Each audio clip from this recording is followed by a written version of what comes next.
नमस्कार दोस्तों, आज की इस वीडियो में हम बात करने वाले हैं अपेंडिक्स यानी कि अपेंडिसाइटिस के बारे में।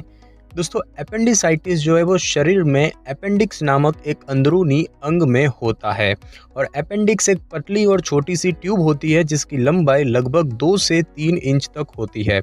बड़ी आंत में जहां पर मल बनता है वहां पर ये आंत से जुड़ी होती है और अपेंडिक्स में होने वाली एक दर्द भरी सूजन को अपेंडिसाइटिस के नाम से जाना जाता है। अपेंडिसाइटिस के शुरुआत में आमतौर पर पेट के बीच के हिस्से में बार बार दर्द होता है और कुछ ही घंटों में जो दर्द है वो पेट के दाहिनी निचले भाग की तरफ होने लगता है जहां पर अपेंडिक्स स्थित होता है और दर्द गंभीर बन जाता है। इसका दर्द खास तौर पर चलने, खांसने या इस जगह को दबाने से और भी ज़्यादा गंभीर हो जाता है।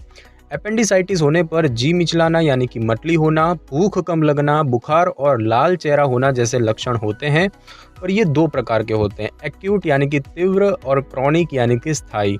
एक्यूट अपेंडिसाइटिस बहुत जल्दी विकसित हो जाता है जिसमें कुछ घंटों से दिनों का समय लग जाता है। क्रॉनिक अपेंडिसाइटिस में सूजन होती है जो काफ़ी लंबे समय तक बनी रहती है। अगर कोई अपेंडिसाइटिस से ग्रस्त है तो उसके पेट से अपेंडिक्स को जितना जल्दी हो सके सर्जरी करके निकाल देना चाहिए। अपेंडिक्स के ऑपरेशन को अपेंडेक्टोमी के नाम से जाना जाता है। अगर किसी व्यक्ति को अपेंडिसाइटिस होने की संभावना है लेकिन उसका निदान करना संभव नहीं है तो उसे सर्जरी की सलाह दी जाती है और ऐसी सलाह इसीलिए दी जाती है क्योंकि अपेंडिक्स के फटने का जोखिम लेने से बेहतर है कि अपेंडिक्स को निकाल देना। मानव शरीर में अपेंडिक्स कोई महत्वपूर्ण काम नहीं करता है और इसे निकाल देने से कोई दीर्घकालिक समस्या भी नहीं होती है। दोस्तों, हम जानेंगे इसके प्रकारों के बारे में। तो इसके जो 2 प्रकार होते हैं, एक्यूट अपेंडिसाइटिस और क्रॉनिक अपेंडिसाइटिस। एक्यूट अपेंडिसाइटिस यानी कि तीव्र अपेंडिसाइटिस अपने नाम की तरह होती है जो कि बहुत तेजी से विकसित होती है और आमतौर पर यह कुछ ही घंटे या दिनों में विकसित हो जाता है और इसका पता लगाना आसान होता है और इसके तुरंत इलाज के लिए सर्जरी की ज़रूरत पड़ती है। और यह तब होता है जब अपेंडिक्स में जीवाणु का इन्फेक्शन, मल या फिर किसी अन्य प्रकार की रुकावट के कारण पूरी तरह से रुकावट आ जाती है। और जब अपेंडिक्स में बैक्टीरिया तेजी से पैदा होने लगते हैं तो इससे सूजन और मवाद यानी कि पस बनने लगता है जो कि अपेंडिक्स के बेजान होने का कारण भी बन सकता है। बात करें क्रॉनिक अपेंडिसाइटिस की तो इसमें सूजन जो है वो लंबे समय तक रहती है। अपेंडिसाइटिस के मामले में यह सिर्फ 1.5% तक ही दर्ज किया गया है। क्रॉनिक अपेंडिसाइटिस से अपेंडिक्स में थोड़ा थोड़ा करके रुकावट होने लगती है जो कि इसके आसपास के ऊतकों में सूजन का कारण बन जाती है। आंतरिक दबाव के कारण सूजन और भी अधिक गंभीर होती जाती है। हालांकि अपेंडिक्स के फटने की बजाय रुकावट जो है वो समय के साथ दबाव के कारण खुल जाती है और इस प्रकार इसके लक्षण कम या यहाँ तक कि खत्म भी हो सकते हैं। दोस्तों, क्रॉनिक और एक्यूट अपेंडिसाइटिस कई बार उलझन में डाल देते हैं क्योंकि कई मामलों में क्रॉनिक अपेंडिसाइटिस का निदान तब तक नहीं हो पाता जब तक कि वह एक्यूट अपेंडिसाइटिस का रूप ना धारण कर ले। क्रॉनिक अपेंडिसाइटिस के लक्षण सौम्य यानी कि कम होते हैं जो कि लंबे समय तक रहते हैं और कभी गायब हो जाते हैं तो कभी फिर से दिखने लग जाते हैं और कई बार इसका निदान करने के लिए कई हफ्ते, महीने या यहाँ तक कि साल भी लग जाते हैं। जबकि एक्यूट अपेंडिसाइटिस के लक्षण काफ़ी गंभीर होते हैं जो कि 24 से 48 घंटों के भीतर अचानक से दिखने लग जाते हैं। एक्यूट अपेंडिसाइटिस को तत्काल इलाज की ज़रूरत होती है। और अब दोस्तों हम जानेंगे कि अपेंडिसाइटिस के लक्षण क्या होते हैं। तो दोस्तों, इसके शुरुआती संकेत और लक्षण अक्सर काफ़ी हल्के दिखते हैं जिनमें कि पेट दर्द और भूख कम लगना शामिल है। और फिर जैसे धीरे धीरे अपेंडिसाइटिस बढ़ता है तो दर्द एक मुख्य लक्षण बन जाता है जो कि प्रभावित जगह तक ही सीमित नहीं रहता बल्कि उसके इर्द गिर्द आंतरिक अंगों में भी फैलने लग जाता है। रोगी को पूछे जाने पर दर्द की सटीक जगह बताने में मुश्किल होती है। ज़्यादातर लोग दर्द को अपने पेट पर दर्द वाली जगह के चारों तरफ उंगली घुमाते हुए बताने की कोशिश करते हैं और फिर समय के साथ साथ दर्द जो है वो पेट के निचले हिस्से में स्थिर हो सकता है और मरीज जो है वो शायद दर्द के सटीक स्थान को पहचान पाने में कामयाब हो सकता है। अगर ये लक्षण पहले ना दिखें तो अपेंडिसाइटिस का दूसरा लक्षण भूख का कम होना होता है और यह बढ़कर जी मिचलाना और यहाँ तक कि उल्टियाँ लगना भी बन सकता है। सूजन बढ़कर जो है आंतों तक पहुँच सकती है और उनमें रुकावट पैदा कर सकती है और ऐसी स्थिति में भी मतली और उल्टी लगने के लक्षण पैदा हो सकते हैं। और अब दोस्तों इसके कुछ और भी लक्षण होते हैं जैसे कि नाभि या पेट के ऊपरी हिस्से में हल्का दर्द होना जो कि पेट के निचले दाएं हिस्से की ओर जाते हुए तेज हो जाता है, भूख ना लगना और पेट में दर्द शुरू होने के बाद मतली और उल्टी होना, पेट में सूजन होना, 99 से 102 डिग्री फ़ारेनहाइट जैसा बुखार होना, पेट के ऊपरी या निचले हिस्से, पीठ या मलाशय में कहीं भी हल्का या फिर तेज दर्द होना, पेशाब करने में परेशानी होना, पेट में गंभीर ऐंठन होना, गैस के साथ कब्ज या फिर दस्त की समस्या होना और एपेंडिसाइटिस पेशाब को भी प्रभावित करता है। अगर किसी व्यक्ति को एपेंडिसाइटिस होने का संदेह मात्र भी है तो उसको जुलाब यानी कि लैक्सेटिव्स की गोलियां नहीं लेनी चाहिए। एपेंडिसाइटिस से प्रभावित व्यक्ति अगर जुलाब की गोलियां ले तो उससे अपेंडिक्स फट सकता है। और अगर इन अन्य लक्षणों के साथ अगर आपके पेट में दाहिनी तरफ कोमलता महसूस हो रही है तो तुरंत डॉक्टर से चेकअप करवाएं। एपेंडिसाइटिस बहुत जल्द एक इमरजेंसी चिकित्सा का रूप बन सकता है। दोस्तों हम बात करेंगे कि एपेंडिसाइटिस के कारण क्या होते हैं, यानी कि एपेंडिसाइटिस क्यों होता है। दोस्तों ऐसा माना जाता है कि एपेंडिसाइटिस तभी विकसित होने लग जाता है जब सिकम में खुलने वाला अपेंडिक्स का रास्ता या छिद्र जो है वो बंद हो जाता है।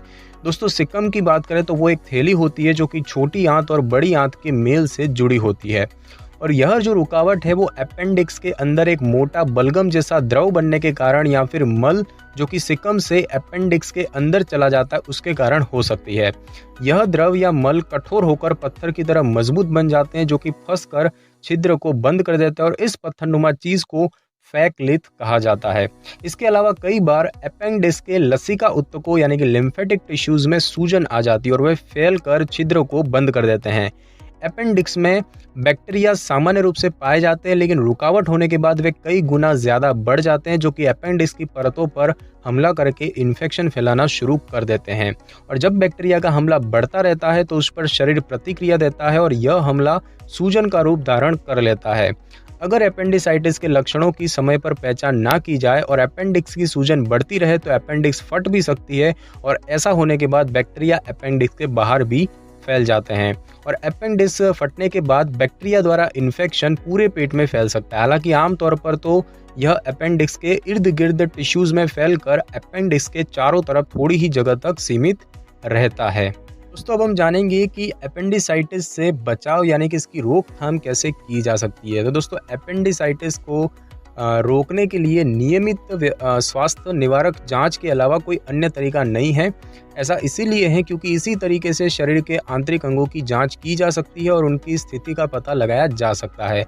हालांकि जो अधिक मात्रा में फाइबर युक्त आहार लेते हैं उनमें अपेंडिसाइटिस जैसी समस्या होने की संभावनाएं कम हो जाती है। हालांकि इसका पूर्ण रूप से प्रमाण नहीं दिया जा सकता मगर एक संभावित कारण यह हो सकता है कि फाइबर जो है वो मल को नरम बनाता है जिससे कि उसके अपेंडिक्स में फंसने की संभावना कम हो जाती है। और अब दोस्तों बात करें कि इसका निदान कैसे किया जाता है या फिर अपेंडिक्स का पता कैसे चलता है। तो सबसे पहले तो है कि लक्षणों के बारे में पता करना। डॉक्टर द्वारा मरीजों से उनकी बीमारी के दौरान हो रहे लक्षणों के बारे में पूछा जाता है कि वे कैसा अनुभव कर रहे हैं, उन्हें कितना दर्द हो रहा है और कितने समय से हो रहा है और इससे संबंधित सवाल पूछे जाते हैं। दूसरा है कि पहले ली गई दवाइयों के बारे में पता करना। डॉक्टर जो है वो मरीज से उनके चिकित्सकीय इतिहास की जानकारी लेते हैं जिससे कि अन्य हेल्थ संबंधी समस्याओं की संभावना का अनुमान लगाया जा सके और इस दौरान डॉक्टर कुछ तरह की जो जानकारी है वो मरीज से लेते हैं, जैसे कि मरीज से पहले कभी किसी अन्य सर्जरी या कोई चिकित्सा स्थिति के बारे में पूछना, मरीज द्वारा लिए गए किसी अन्य दवाई या सप्लीमेंट की जानकारी लेना, अगर मरीज शराब या फिर अन्य कोई ड्रग लेता हो तो उसकी जानकारी लेना। साथ ही साथ शारीरिक परीक्षण के दौरान डॉक्टर जो है वो मरीज के दर्द तक पहुंचने के लिए उसकी दर्द प्रभावित जगह पर हल्का हल्का दबाव भी दे सकते हैं और अक्सर जब अपेंडिक्स पर हल्का सा भी दबाव पड़ता है तो उसमें बहुत दर्द महसूस होने लगता है जो कि इस बात का संकेत करते हैं कि पेरिटोनियम जो है उससे सटे हुए अंगों में सूजन है। दोस्तों पेरिटोनियम की बात करें तो एक प्रकार की झिल्ली होती है जो कि पेट के अंगों को कवर करती है। साथ ही साथ डॉक्टर जो है वो अपेंडिक्स के ऊपर हल्का दबाव डालने से आपके शरीर में जो प्रतिक्रिया होंगी उसको देखेंगे। उदाहरण के तौर पर अगर आपको वाकई अपेंडिक्स की समस्या है तो डॉक्टर का पेट पर दबाव डालने के बाद आपकी स्वाभाविक प्रतिक्रिया होगी दर्द से बचने के लिए पेट की मांसपेशियों को कठोर करना। मरीज के मलाशय के निचले हिस्से की जांच करने के लिए डॉक्टर एक दस्ताने की मदद से उंगली का प्रयोग कर सकते हैं और उसको हम डिजिटल रेक्टल एग्जाम यानी कि परीक्षण कहते हैं। प्रसव की उम्र वाली महिलाओं को स्त्री रोग संबंधी समस्याओं के लिए जांचने के लिए डॉक्टर उनका पेल्विक परीक्षण भी कर सकते हैं। और उसके बाद है कि इसके निदान के लिए कुछ लैब टेस्ट भी किए जा सकते हैं। तो इसके निदान और अन्य हेल्थ से जुड़ी समस्याओं की पुष्टि करने के लिए डॉक्टर कुछ लैब टेस्ट भी करवा सकते हैं, जैसे कि खून की जांच यानी कि ब्लड टेस्ट। इससे डॉक्टर को मरीज की सफ़ेद रक्त कोशिकाओं की संख्या पता चलती है जो कि इन्फेक्शन की संभावना जांचने में मदद करता है। साथ ही साथ यूरिन टेस्ट तो मूत्र परीक्षण से डॉक्टर यह जांच करेगी कि मूत्र मार्ग में इन्फेक्शन या फिर गुर्दों में पथरी ही कहीं दर्द का कारण तो नहीं है। साथ ही साथ इमेजिंग टेस्ट, तो मरीज की एपेंडिसाइटिस की पुष्टि करने या दर्द के किसी अन्य कारण का पता लगाने के लिए डॉक्टर पेट का एक्सरे, अल्ट्रासाउंड और सीटी स्कैन भी करते हैं। और जब निदान की पुष्टि करने के लिए ज़रूरत पड़ने पर डॉक्टर एमआरआई एग्जाम या फिर सीटी स्कैन जैसे टेस्ट कर सकते हैं। और इन इमेजिंग टेस्ट से पेट के दर्द के कुछ स्रोत जो है वो डॉक्टर को दिख सकते हैं, जैसे कि अपेंडिक्स का फैला हुआ या फिर फटा हुआ होना, साथ ही साथ सूजन या फिर अपेंडिक्स में किसी प्रकार की रुकावट या फिर कोई फोड़े हुए हो तो वो भी दिख सकते हैं। और अब हम दोस्तों जानेंगे कि इसका अपेंडिसाइटिस का इलाज जो है वो कैसे होता है। तो दोस्तों इसका इलाज आमतौर पर सर्जरी के माध्यम से किया जाता है, जिसकी मदद से अपेंडिक्स को शरीर से बाहर निकाल दिया जाता है। हालांकि कुछ स्टडी से पता चला है कि एक्यूट अपेंडिसाइटिस का इलाज एंटीबायोटिक्स से करने से कुछ मामलों में सर्जरी की ज़रूरत खत्म हो जाती है। आमतौर पर अगर अपेंडिसाइटिस होने का संदेह हो रहा है तो डॉक्टर रोगी की सुरक्षा के लिए अपेंडिक्स को जल्द ही निकाल देने की सलाह देते हैं, ताकि इसके फटने की संभावना को खत्म किया जा सके।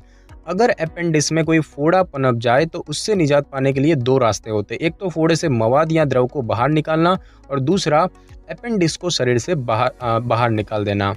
साथ ही साथ अपेंडिक्स के ऑपरेशन की बात करें, यानी कि उसको निकालने के लिए सर्जरी, जिसे कि हम अपेंडेक्टोमी कहते हैं, तो सर्जरी से पहले मरीज को एंटीबायोटिक दवाइयाँ दी जाती है, जिससे कि इन्फेक्शन नहीं हो पाता है।